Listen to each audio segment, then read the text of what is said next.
politique. On a senti la politique depuis le départ, depuis que vous êtes étudiante, et que vous avez en 1981, vous devenez membre du secrétariat de En de Dieu. Peut-être jusque-là, vous militiez, mais vous n'avez pas pris des responsabilités comme ça, hein, qui est un mouvement révolutionnaire pour la démocratie nouvelle. Voilà.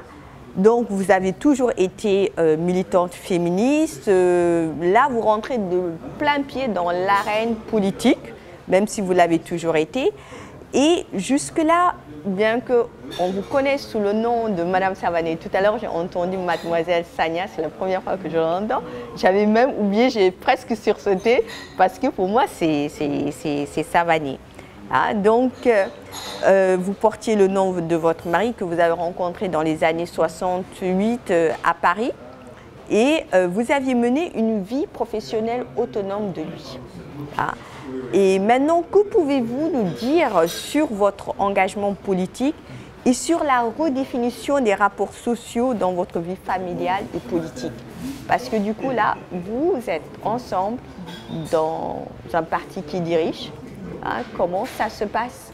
Vous êtes dans son monde à lui. Alors, 81, c'est pas le début. C'est la légalisation des partis politiques au Sénégal. Mais depuis qu'on se connaît, on avait des partis politiques clandestins. C'est-à-dire, dès les années 68-69, nous avions créé des partis politiques clandestins qui existaient. Il y avait, comme je l'ai dit tout à l'heure, des partis de tendance pro-soviétique. Nous autres, nous étions des partis de tendance pro-chinoise, maoïste. Et comme les partis n'existaient pas, n'étaient pas autorisés, on était organisé clandestinement. C'est-à-dire qu'on organisait des noyaux, on devait se rencontrer sur les plages ici, comme si on venait à la plage pour se baigner, et en fait on tenait des réunions politiques.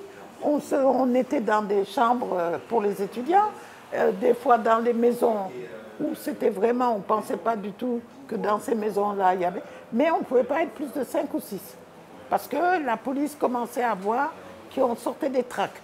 À l'époque, on appelait ça des tracts. C'est des papiers qu'on onéotypait, un peu comme un journal, et qu'on distribuait dans le pays. À l'époque, c'était Senghor. Et franchement, ça lui faisait mal parce qu'on dénonçait ses relations avec la France.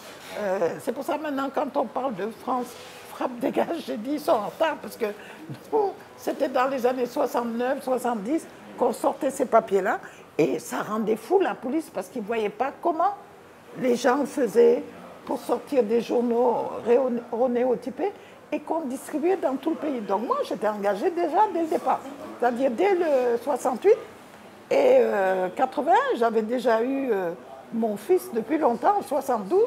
J'étais en scène quand on a créé officieusement, clandestinement, notre parti en 71. Tu vois. Donc c'est seulement en 81 que les gens ont vu, parce qu'on est sorti officiellement. Donc là, ça n'a fait qu'officialiser quelque chose qui existait avant. Bon, c'est vrai que mon mari, je l'ai connu donc, dans le mouvement étudiant en France. Il était déjà secrétaire général de l'association des étudiants sénégalais en France. Et donc, dès ce moment-là, notre relation amoureuse s'est renforcée aussi par une relation politique. Donc nous, on a toujours été dans une relation politique. Elle se marre. Hein. On était des amoureux politiques. Voilà. Et donc, on a toujours milité. Avant 80, ils nous ont arrêtés parce qu'ils voyaient bien qu'on était engagés. Et puis, en 81, il y a eu la légalisation et l'ouverture politique qui a permis à tous les partis, surtout les partis de gauche, d'émerger et de devenir. Donc, officiellement, j'étais maintenant membre de ce parti-là. Alors, c'est vrai que lui, il était secrétaire général, mais moi, j'ai toujours été une militante très autonome, hein, très, comment dire, si vous demandez aux gens du parti, ils vont vous dire, j'étais un peu spéciale, je défendais mes idées, parfois à contre-courant des idées de lui ou de la majorité, et c'est comme ça qu'on a créé notre mouvement de femmes, etc. Et Yehui, Et j'avais surtout, sur le plan politique, j'avais des idées parfois diamétralement opposées. Et j'avoue que quand je regarde comment les choses se passent maintenant, je dis, ils n'ont pas été très malins de ne pas m'écouter, de me traiter de petite bourgeoise, quand je leur disais dès l'époque, il faut préparer des locales, c'est-à-dire on doit devenir des leaders locaux.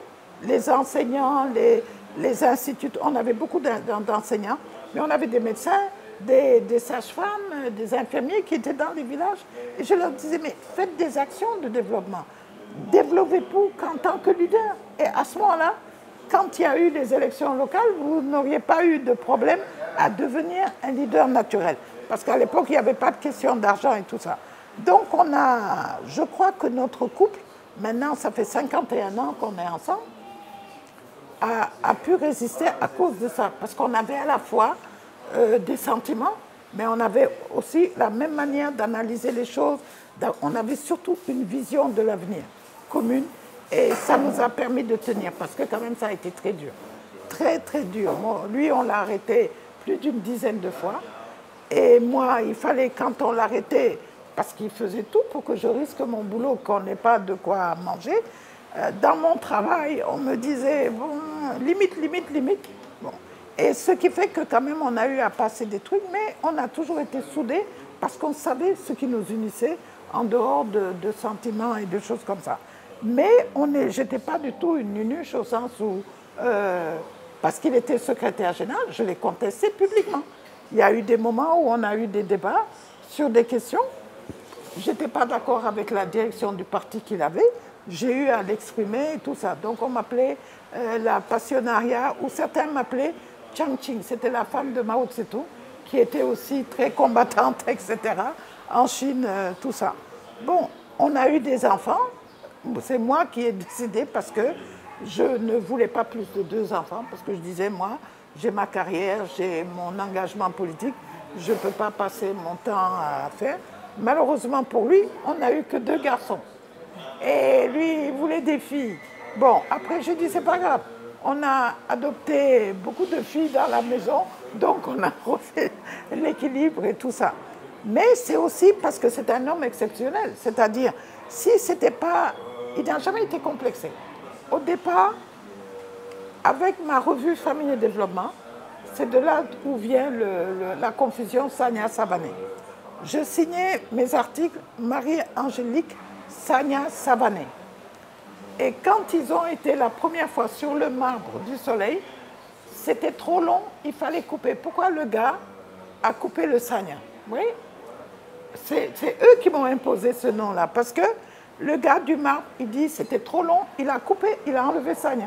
Ça avait créé des problèmes avec mon papa, qui a dit, qu'est-ce que ça veut dire ça? Ça veut dire que toi maintenant tu t'appelles même plus Sagna, parce que quand c'est sorti, tout le monde a vu Marie-Angélique Savané. Donc l'erreur que vous avez faite, on l'a fait depuis 75, 74, parce que dans tous les pays où j'allais, pour les gens, j'étais une Savané. Et quand j'allais au Mali, en Guinée, en Côte d'Ivoire, même dans des pays comme le Libéria, Sierra Leone, ils pensaient, parce qu'il y a des Savanés là-bas. Donc on me dit, alors tu es de quelle famille Savané? Je leur dis, non, c'est le nom de mon mari. Ah bon, on croyait. Bon, et du coup, c'est devenu mon nom de plume, et tout le monde se met à... Mais si vous regardez mes papiers, c'est Sagna, épouse Savané. Je sais que toutes les féministes me disent, comment? Je dis, bon, hein, il y a des réalités, mais ça ne change pas. Ça ne change pas fondamentalement, parce que c'était un homme très ouvert. Il a subi beaucoup de choses, parce qu'on disait que c'est moi qui portais le pantalon. Moi, je suis très, vous avez vu, je suis passionnée et tout ça. Lui est très calme. Donc on disait, mais les gens qui l'ont approché savent qu'il est têtu, qu'il fait aussi ce qu'il veut. Et dans la famille, on a eu 2 garçons et les filles qu'on a. Et bon, c'est un peu comme ça. Mais il a toujours respecté mes engagements. Même si parfois il trouvait que j'allais un peu loin et tout ça, il m'a soutenu. Il a assisté à toutes les activités qu'on faisait. Il a poussé beaucoup d'hommes qui disaient finalement, si lui y va, nous on peut y aller, ça veut dire que c'est possible. Et je crois qu'il a aidé quand même beaucoup d'hommes à accepter la condition masculine avec une femme féministe. On a beaucoup d'amis, par exemple, au monde de la ménopause.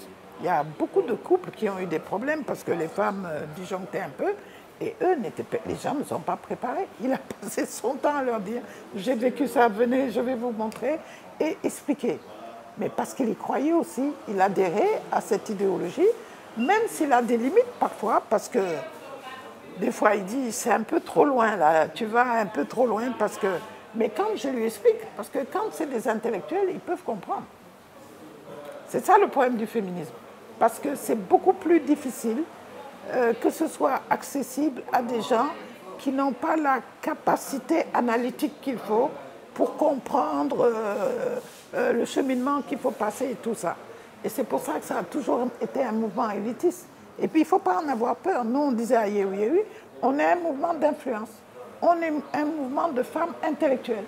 Mais notre tâche, c'est d'expliquer, de faciliter la compréhension aux femmes paysannes, aux femmes dans les quartiers. On faisait des conférences en Wolof dans les quartiers. On allait dans les centres de protection maternelle et infantile pour expliquer aux femmes les tenants et les aboutissants. Mais ça, il faudrait que le mouvement soit beaucoup plus large pour arriver à créer ce changement sociétal. Mais grâce à lui, j'ai pu quand même mobiliser beaucoup d'hommes qui sont venus nous soutenir, surtout quand il y a eu les attaques des islamistes, les premiers islamistes de l'époque, le fameux Diamra, là. Bon, lui, c'était pas lui, c'était le premier, là, Abdoulatif, qui mais vraiment était d'une méchanceté, parce qu'il y avait à l'époque la mosquée inachevée de Yoff, on l'appelait ça, la mosquée de Yoff, là.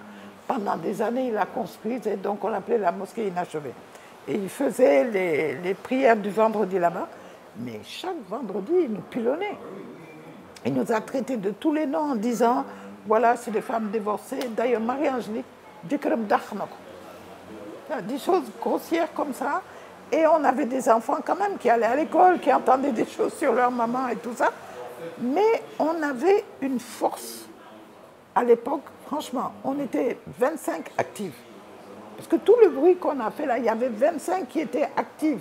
Ça veut dire, à tout moment, tu les appelles, elles venaient. Ben, Abdou Diouf nous a reçus. Il a été obligé d'accepter. On avait fait une journée anti-apartheid. Il est venu à un gala avec sa femme et tout le gouvernement. Parce qu'il disait, je reconnais la valeur du travail que vous faites. Et il a dit, d'ailleurs une fois devant une ministre, il lui a dit, mais comment se fait-il, elles organisent, moi je vois à la télé, des conférences internationales. Il y a des femmes qui viennent de Tunisie, du Maroc, du monde, et elles ne demandent pas un rond au gouvernement. Et les femmes PS là n'ont jamais été capables de faire ça. Alors qu'on se débrouillait pour chercher des financements.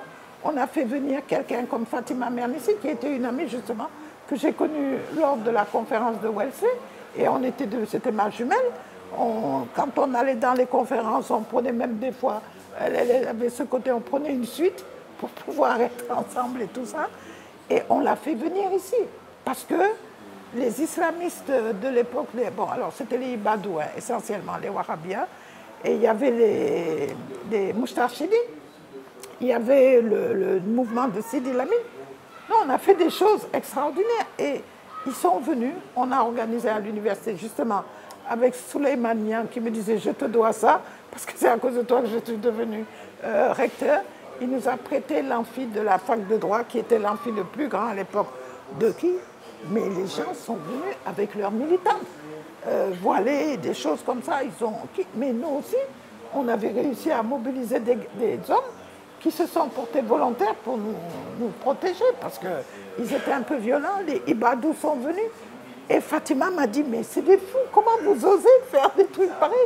Mais elle a pu dire des choses, leur montrer que bon, elle a une connaissance de l'islam, etc. Et ça nous a rapprochés de Serigne Moustapha Sy, qui est devenu un ami, qui s'est mis à nous inviter à leur séance en disant, bon, moi j'ai parlé dans les universités d'hivernage, les universités qu'ils faisaient du Ramadan, ils m'ont invité, moi, chrétienne, à m'adresser aux gens, etc., sur le féminisme, sur une fois même sur l'éducation sexuelle et la sexualité. Donc, on a eu une influence réelle dans cette société. Le 8 mars, c'est nous. Le 8 mars ne se fêtait pas au Sénégal, vous voyez, parce que Senghor avait décidé le 8 mars, c'est une fête des communistes. Effectivement, c'est un mouvement qui avait commencé avec les femmes communes, mais qui est devenu un mouvement mondial. Et les Nations Unies l'ont pris comme fête internationale des droits des femmes. Et Senghor avait choisi le 22 mars. Nous, on a mené une campagne de pétition sur le président Abdou Diouf. On a été les premiers à organiser de manière non politique des événements pour le 8 mars. Même Abdoulaye Wade, c'est comme ça qu'il a connu qui, parce que sa femme nous a vus, elle était impressionnée par ces pétroleuses, comme il disait, qui osent aller à contre-courant. Elle est devenue membre. Elle a dit, moi j'achète une carte, j'adhère, parce que, etc. Aïe, oui, oui. Et ce qu'on faisait à l'époque, le 8 mars, on faisait des expositions des femmes peintres, artistes, artisanat et tout ça. On faisait toujours une conférence de presse pour montrer. Et mon mari a été central parce qu'il nous aidait à obtenir des facilités, des choses comme ça. Tous les autres hommes, maris ou frères ou cousins et autres, venaient nous protéger. Et ce qui fait que pendant toute une décennie, Yéwi a pu jouer un rôle majeur dans beaucoup de décisions qui ont été prises parce qu'on était là constamment pour influencer. Et je crois au pouvoir d'influence, puisque les projets, tout le monde en fait, on ne fait pas de différence. Mais amener les gens à penser autrement et à déconstruire, c'est ça la difficulté. En tout cas, bravo. Je ne sais pas, mais actuellement, souvent je le pense depuis assez longtemps qu'il y a un recul par rapport à tout ça. Quand est-ce que nous, on va y arriver? On sait qu'il y a un renouveau du féminisme, mais quand est-ce qu'on va arriver à avoir cet impact-là? Et puis, voilà. Et puis, l'autre chose, quand je vous écoutais, et qui revient souvent quand j'interroge des femmes leaders comme vous, c'est ça. Je pense que le mari, finalement, joue un rôle. Et souvent, la chance aussi que vous avez, c'est d'avoir un mari qui comprend, avec qui vous pouvez composer sur ce terrain-là. Et comme quoi, c'est possible d'être en couple, d'être épanoui, l'homme et la femme, chacun de faire son chemin. Et c'est ce qu'on cherche finalement, avec le féminisme, que chacun puisse prendre sa place au monde et que on ne produise pas de frustrés. Donc, Madame Savané, maintenant, j'aimerais bien que vous nous parliez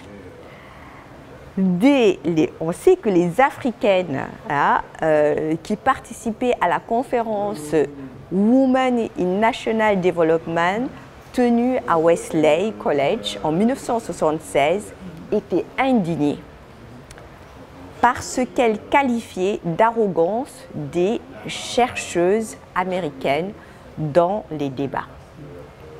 Qu'en pensez-vous? Parce qu'apparemment, j'aurais appris que vous y étiez.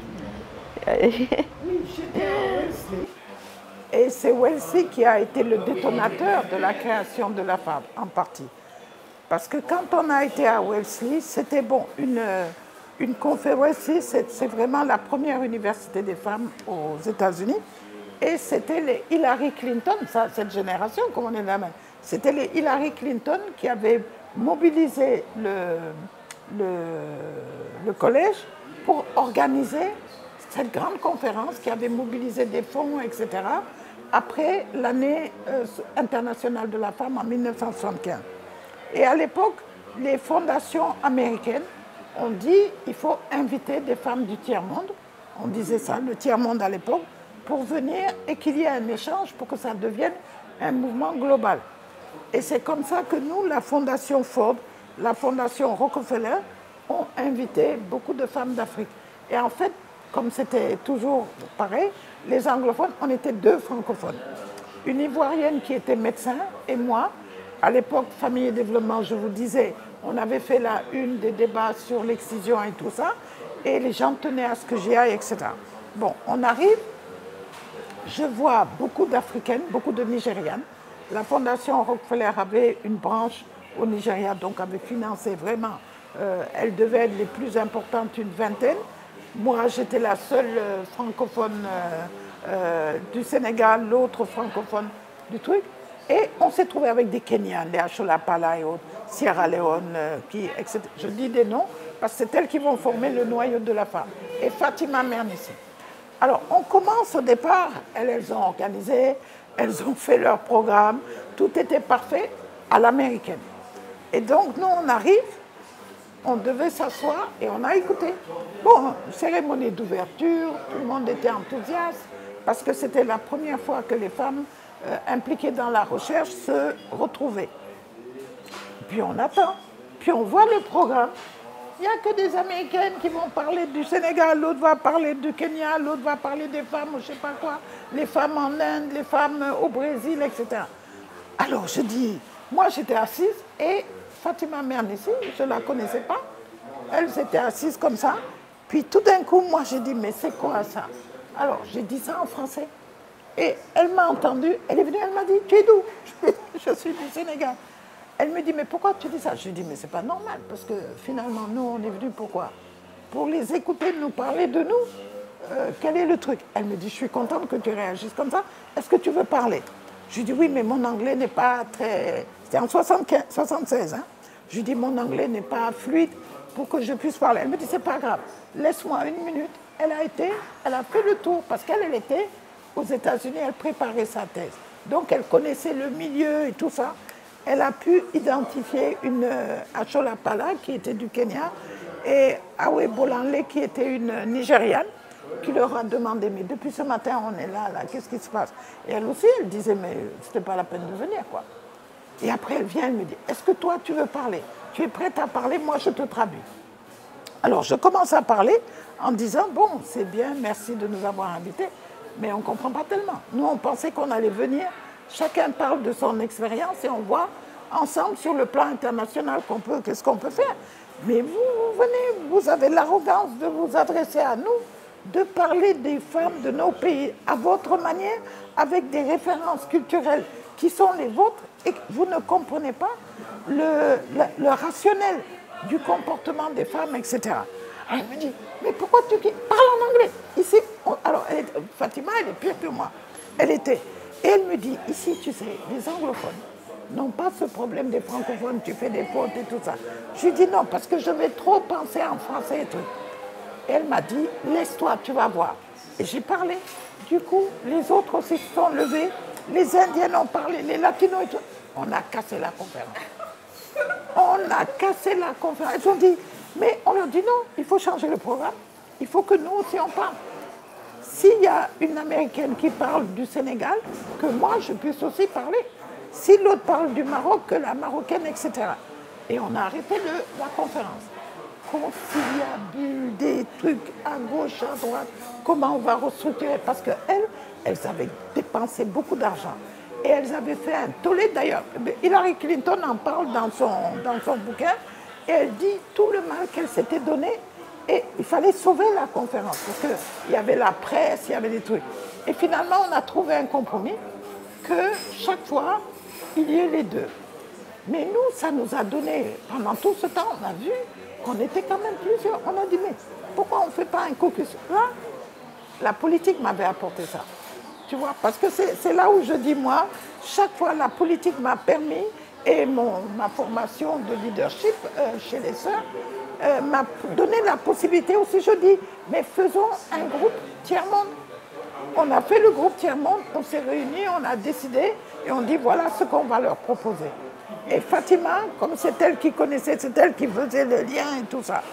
Et il y a quelque chose qui s'est créé, vraiment, parce qu'on a senti cette solidarité entre nous, mais les latino-américaines, qui, elles toutes, avaient des bourses américaines, ont commencé à...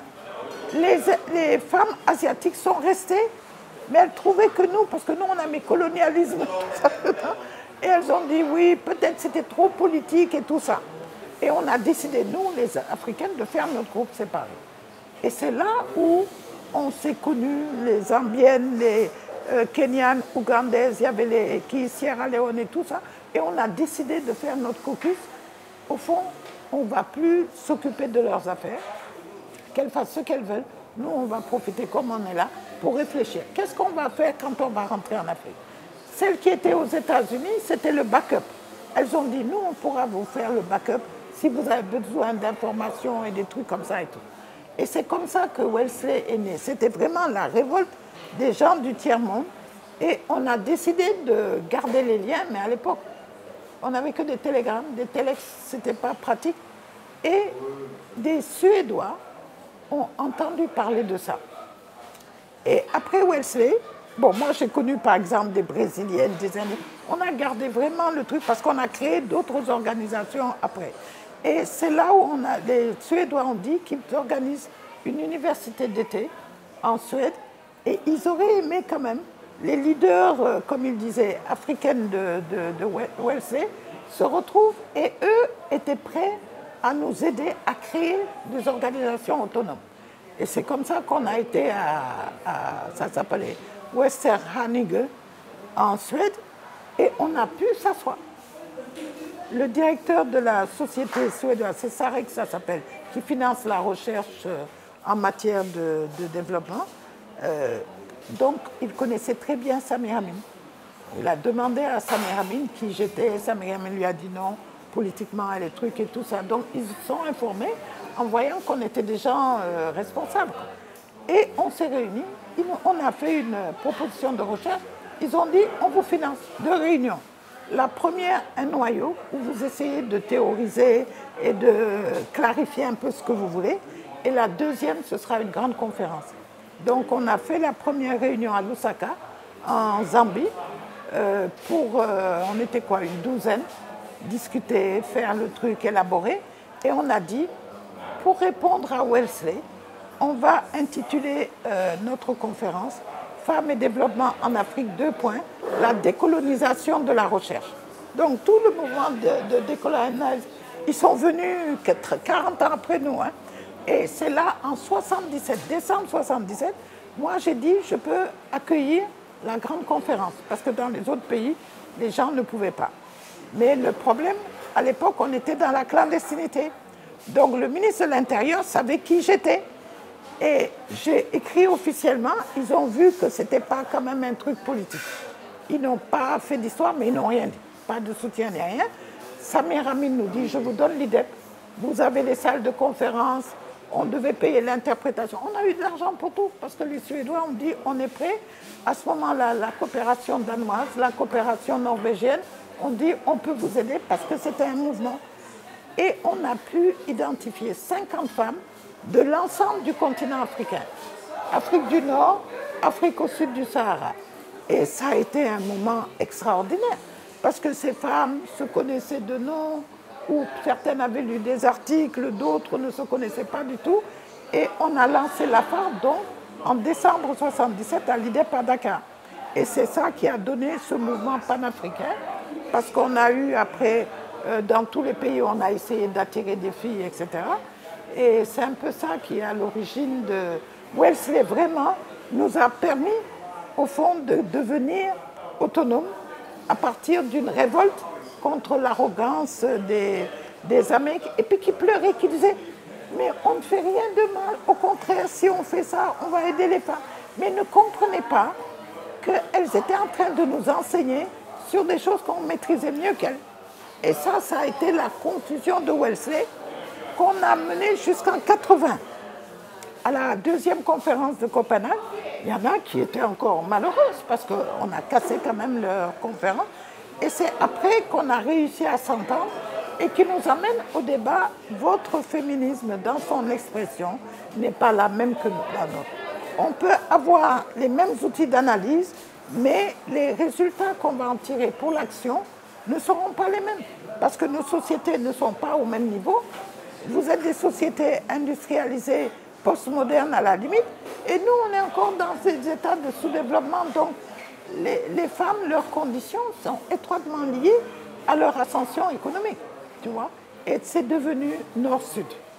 Voilà. Et ça a cassé quand même en partie le mouvement féministe international parce qu'elle n'était plus dominante